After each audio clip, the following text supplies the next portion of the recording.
Yo, what is up, guys? Welcome back to the channel.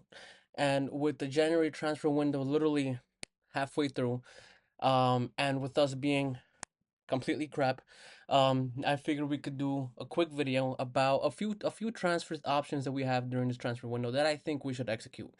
Now, um, most of these, I hope we could do at least one or two of these in January. But knowing my beautiful team, and if you follow Madrid for years, you know this. If you're new to following Madrid, welcome to our world. We very rarely do anything in the January transfer window, and the few times that we do, they honestly they very rarely turn out well. The last one that I can remember that actually turned out well, and it took a few years, was actually my favorite player of all time, Marcelo. Um, Aside from that, like the last one I can remember was this kid, this Brazilian. I can't even remember the name of this kid. That's how bad it went.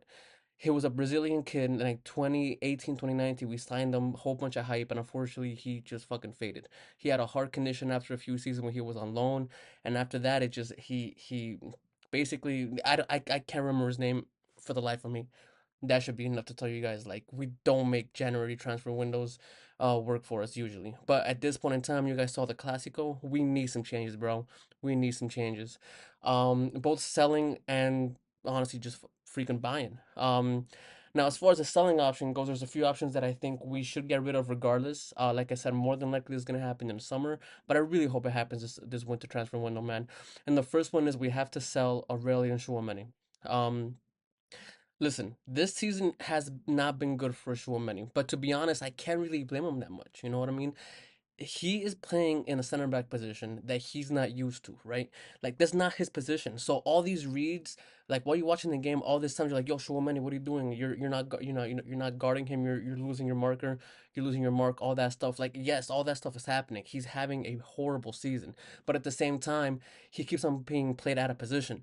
So right now it's in this weird situation where he's a great player in his position, but him just constantly being started at center back is just making him look bad, man. And it's bothering me because he's not a bad player, right? Like someone who I'm gonna get to soon. Like I think he's good enough for Madrid overall. If the other player fighting him for his position was not Camavinga, um, then I think he'd be like an undisputed person in the team, someone who has a future with Real Madrid. Um, but yeah, man, like Chouamani has to go. Unfortunately, from the midfield forward, we have so much talent that some people are gonna have to be, not sacrificed, but if they want to get playing time and they want to, move up in their career, they're gonna have to move on. And Chouamani is gonna be one of those players. Like I said, Camavinga, he's that's his position too. But Camavinga is younger. I believe Camavinga is more versatile, and I believe Camavinga is if Chouamani is a 9 out of 10 center defensive mid, Camavinga is a 10. Um, Chouamani is a 9 as a center defensive mid. Camavinga is a 10. Um, Now, like this, it's just a move that has to happen. That way, he's not running on the bench. He's not being played out of position, making himself look bad, making his transfer value go down. Um, and yeah, man, I think he could be very successful outside of Madrid. The other one, believe it or not, is going to be Brahim. Brahim Diaz is a fantastic player. Um, I don't see him going to a team, for example, but like you know what he'd be great at? He'd be great for going back to City if Man City's gonna have like a massive exodus and if they're going to completely reform their team. Then he'd be great in Manchester City. But as far as Madrid, man, we have so much. We're so top heavy when it comes to the attack. He's an attacking playmaker. We're just too heavy up there, man. It's the same thing as Chouamani. He's never gonna get the playing time he deserves. He's never gonna have enough, the chances to just keep on proving himself week in and week out.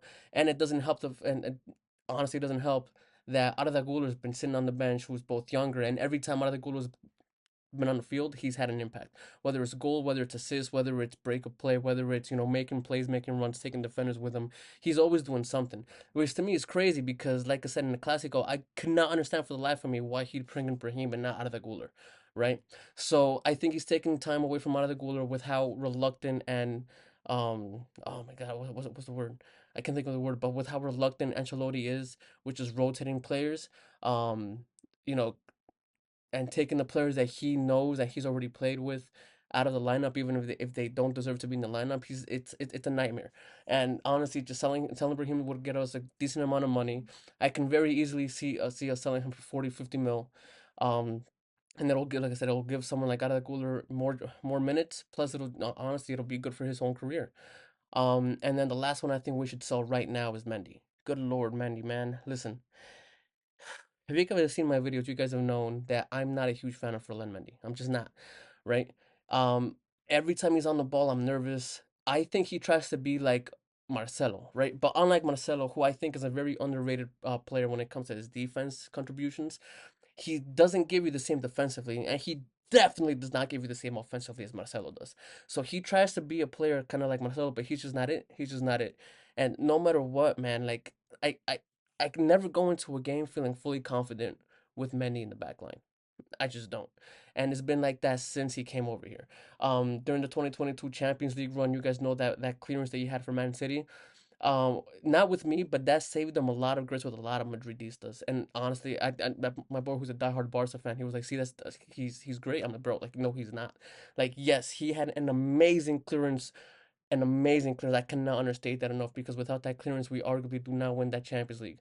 Um, but at the same time, like that is something that a defender should do.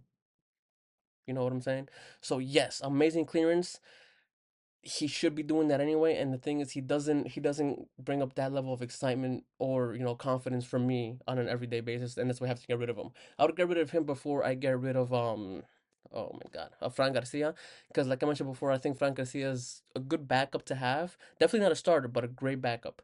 An honorable mention would be to Lucas Vasquez. Only reason why is because his contract ends at the end of the summer anyway. So there's really no point in selling him in January. And on top of that, if we buy one of the guys I'm about to mention now, I'd love to have him even for another year or two as just a backup. Like Lucas Vasquez is a great backup. He's not a starter.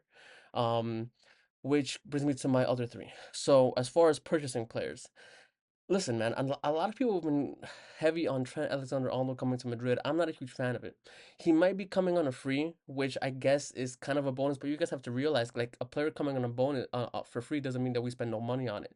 Usually, when a player comes on a bonus, he gets some type of money, as like a bonus signing or something like that. So it wouldn't be completely free. Like it'd be a free transfer, but it wouldn't be completely free. Plus, man, like he's just like he's too old to be so unreliable in his actual position, which is defense, right? Now, I think we should just go ahead and buy Jeremy Frimpong from oh might be freaking butchering his name, Frimpong from Leverkusen, right? Now he's very attacking too, but I do think it gives you a little more defensively. But to me, that might be kind of like honestly, it might be kind of like an emotional signing because I see him. He's in Leverkusen, right, and he reminds me so much of Dani Carvajal.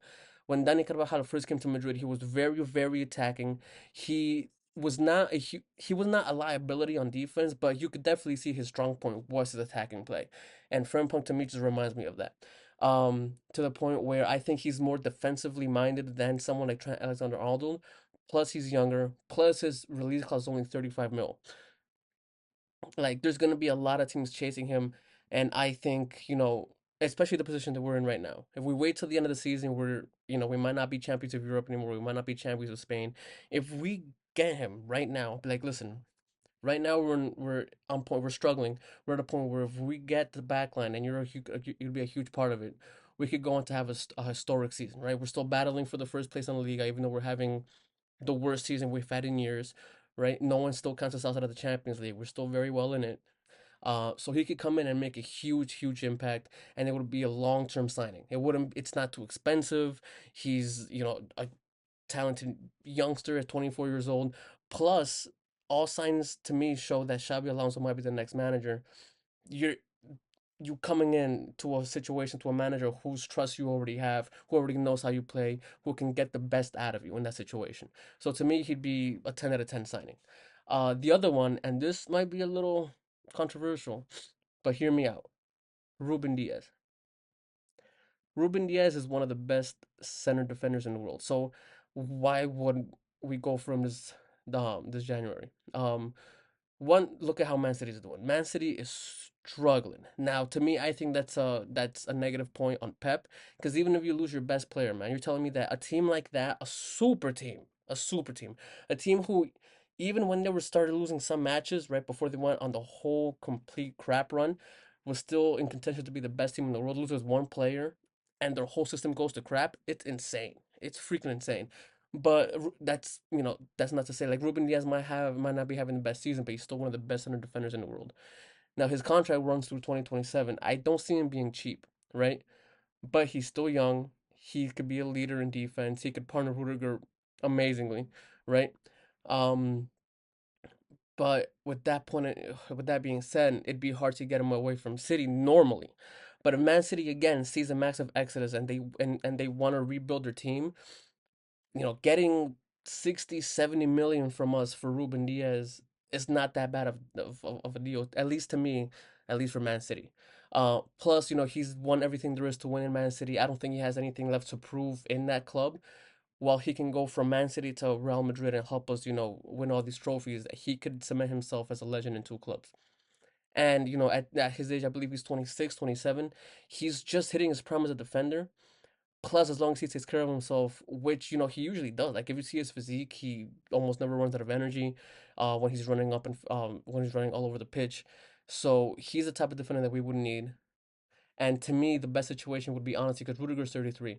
Ruben Diaz comes in, right? He's a regular starter this season. Rudiger's a regular starter. Though they're a partnership next season, and then maybe after that, Rudiger leaves and Raul Asensio finally gets to shine. Now, with that being said, if Roland Cecil such actually starts playing and starting some matches, I think he's going to show his full potential. And we might even not even need Ruben Diaz. But in that situation, like right now, I would want Ruben Diaz. 60, 70 million, give me Ruben Diaz. The last one is Alfonso Davies. And listen, can't really say much about him. He's very offensive too. I believe he gives you a little bit more of what Marcelo did, not to his level yet, but I think he would be a solid. I don't really have too much to say about that because he would be a great signing overall. Um, yeah, man. And if you guys notice, every single signing had to do with something on defense because that's what we're struggling with.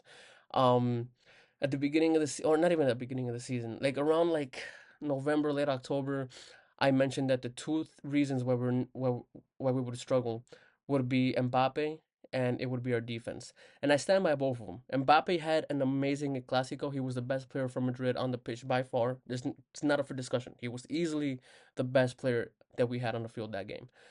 But the thing is, I need to see that in more than one game. Like that was the first game where he actually picked up the ball multiple times, and every time he picked up the ball, I was like, okay, he's gonna make something happen. But but it's January. It was January what 12th that the final happened, and that's why I still think he's a liability, man. That's the type of shit I got. That's the type of stuff I got to see week in, week out from Mbappe, right? For someone who's arguably the best player in the world, someone who is vying for to be the next Messi, to be the next Ronaldo, to dominate world football for the next 5, 6, 7 years. I need to see that from him every single day, not just one game. And I'm gonna go by what I've seen the majority of the season, and that is that as of now he's gonna be a problem. And the other problem, the bigger problem, was the defense, because it's in shambles, man. It is in shambles. Um, Alex Ferguson once said, "Feel like a prophet."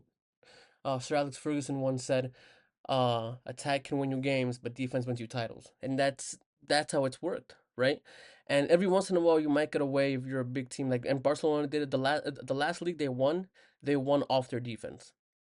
That's just how it was. Their defense was rock solid that season. So every once in a while, and we got away with the last season. So every once in a while, he get away with having a subpar defense if if everything goes your way, if every single box is checked, and and if your offense is producing. Now in this situation, man, like our offense is not producing and it's making the defense look as bad as it actually is. But we just need to reinforce our defense, man. We just need to reinforce that defense. We can't just keep on relying on Courtois having freaking master classes and miracle saves week in, week out. He conceded five against Barcelona. You know what?